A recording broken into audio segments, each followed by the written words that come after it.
यो एक प्रकारको फ्याट हो। त्यो फ्याट भनेको बोसो हो जुन चाहिँ हाम्रो शरीरमा चाहिँ हाम्रो शरीरको सबै अङ्गहरू सानो सानो सेल कोशिकाहरूलाई चाहिँ चाहिने एउटा कुरा हो।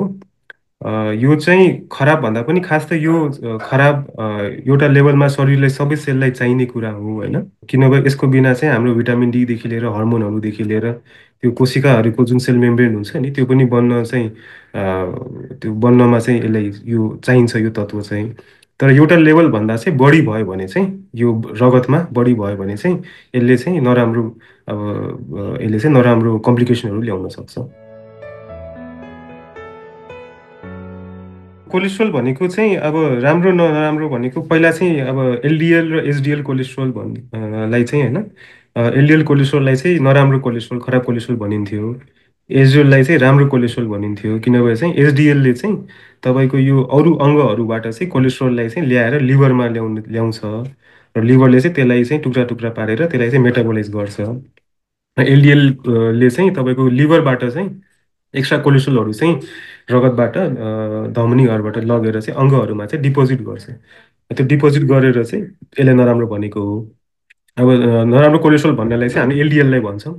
अब खास गरी हाम्रो साउथ एसियनहरूमा चाहिँ एलडिएल भन्दा पनि एलडिएलको पनि धेरै प्रकारहरू हुन्छ होइन। जुन चाहिँ सानो सानो स्मल डेन्स एलडिएल भन्छ नि त्यो चाहिँ सानो सानो साइजको हुन्छ। त्यो चाहिँ नसाहरूबाट धमनीहरूबाट चाहिँ त्यसमा चाहिँ त्यो भित्र गएर चाहिँ त्यो जम्मा हुन चाहिँ बढी त्यसको जम्मा हुन हुन्छ। त्यो चाहिँ त्यो चाहिँ बढी खराब हो।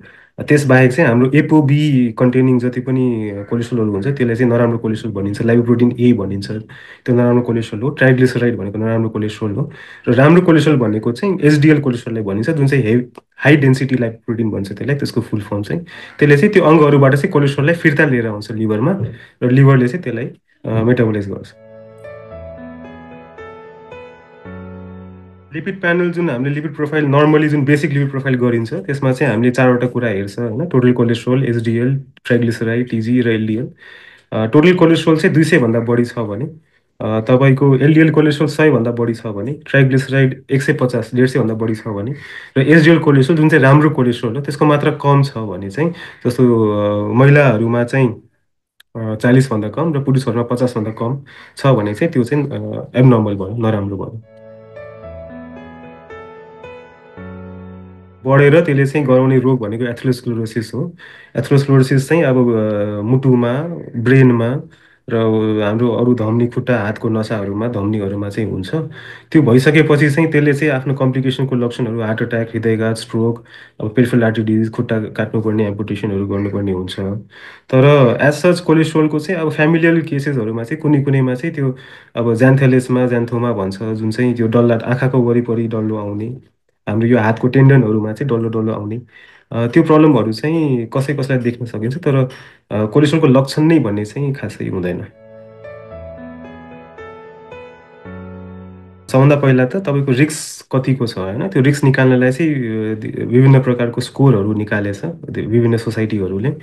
जस्तो चाहिँ युरोपमा चाहिँ स्कोर र स्कोर टू स्कोरहरू हेरिन्छ। जस्तो अहिले चाहिँ नयाँ आएको चाहिँ प्रिभेन्ट स्कोर भन्ने छ होइन।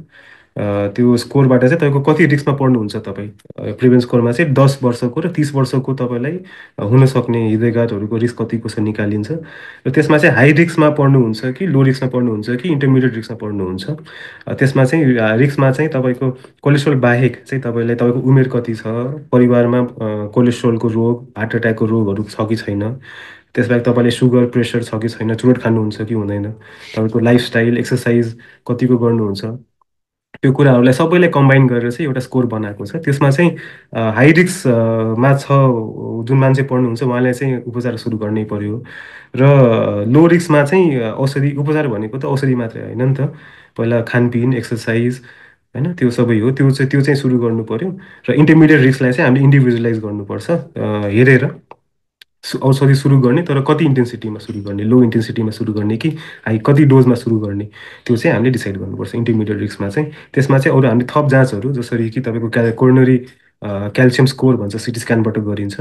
त्यो हेरेर र तपाईँको क्यारोटिड र यो तपाईँको खुट्टाको नसाको फिमोरल आर्ट्रीको चाहिँ नसाको अल्ट्रासाउन्ड गरेर त्यसमा कोलेस्ट्रोल जम्मा भएको छ कि छैन त्यो कुरा हेरेर, प्लस तपाईँको एचएससिआरपी हेरेर, अनि एपोबी र लाइपोप्रोटिन एहरू पनि हेरेर चाहिँ हामीले फर्दर डिसाइड गर्न सक्छौँ त्यो त्यस्तो मान्छेहरूमा। कोलेस्ट्रोल हाई छ भने चाहिँ त्यसको उपचार हुन्छ र नेपालमा पनि अब प्रायः जस्तो औषधिहरू त अभाइलेबल नै छ। अब नयाँ औषधिहरू चाहिँ जुन चाहिँ एकदमै अब हाई कोलेस्ट्रोल, अब होइन लाइपोप्रोटिन ए, नयाँ नयाँ कोलेस्ट्रोल जुन चाहिँ भेटिरहेछ त्यसको चाहिँ उपचारहरूको चाहिँ औषधिहरू अलि पनि इन्भेस्टिगेसनमा चाहिँ छ। तर जुन सामान्य तर चाहिँ तपाईँको एलडिएल बढ्ने, टिजी बढ्ने औषधिहरू चाहिँ हामीसँग छ र उपचार भइ नै रहेछ। उच्च कोलेस्ट्रोल भएको मान्छेले चाहिँ अब यो सबभन्दा खानपिन र एक्सर्साइजमा चाहिँ ध्यान दिनु पऱ्यो। खानपिन कन्ट्रोल गर्ने र एक्सर्साइज चाहिँ बढाउनु पऱ्यो। एक्सर्साइजमा चाहिँ तपाईँको जस्तो ब्रिक्स वकिङ, एरोबिक एक्सर्साइजहरू, ब्रिक्स वकिङ, दौडिने, पौडी खेल्ने, साइकल चलाउने त्यस्तो कुराहरू चाहिँ गर्नु पऱ्यो। त्यो चाहिँ दिनको कम्तीमा 20 देखि 30 मिनटसम्म चाहिँ एटलिस्ट हुनु पऱ्यो। त्योभन्दा बढी गरे अझै राम्रो। त्यसबाहेक चाहिँ खानपिनमा चाहिँ अब सबभन्दा पहिला चाहिँ हामीले जति पनि प्रोसेस्ड कुराहरू हुन्छ, प्रशोधित कुराहरू, प्याकेटमा पाउने, फ्याक्ट्रीमा बनेको कुराहरू हुन्छ, त्यो चाहिँ सकेसम्म कम खानु पऱ्यो। क्यालोरी इन्टेक कम गर्नु पऱ्यो। कोक, फ्यान्ट, तपाईँको तपाईँको कोल्ड ड्रिङ्क्सहरू भयो, एनर्जी ड्रिङ्कहरू भयो, चिनी, मिठाई यस्तो कुराहरू, बेकरी आइटमहरू, मैदाबाट बनेको कुराहरू कम खाएर बरु होल ग्रेन्स होइन, त्यो अनाज फुल अनाज भन्छ नि, त्यसमा जस्तो चाहिँ तपाईँको ब्राउन राइस भयो, उसिनेको चामल भयो, अथवा गहुँको रोटी, ओट्सहरू, त्यस्तो कुराहरू चाहिँ बढी खानु पऱ्यो। प्रोसेस हुनु भएन, मैदाको कुरा कम खानु पऱ्यो। प्याकेटमा पाउने जति कुराहरू कम खानु पऱ्यो। र त्यसपछि चाहिँ फाइबर इन्टेक, जुन चाहिँ तपाईँको फ्रुट्स र भेजिटेबल्स होइन, फलफुल र तरकारी चाहिँ एकदम धेरै खानु पऱ्यो। सलादहरू बढी खानु पऱ्यो र एक्सर्साइजमा ध्यान दिनु पऱ्यो। बेकरी आइटम भयो, त्यो चिनी, प्रोसेस सुगर चाहिँ अब पेस्ट्रीहरू खान्छौँ हामी, केकहरू होइन, त्यस्तो कुराहरू चाहिँ कम खानु पऱ्यो। सकेसम्म चाहिँ अब ब्रेडहरूमा पनि अलिकता आजकल त अब ब्राउन ब्रेड, होल, अब त्यो मल्टिग्रेनहरू पनि होइन, त्यो होल ग्रेन्सहरू चाहिँ बढाउनु पऱ्यो, फाइबर बढाउनु पऱ्यो डायटमा।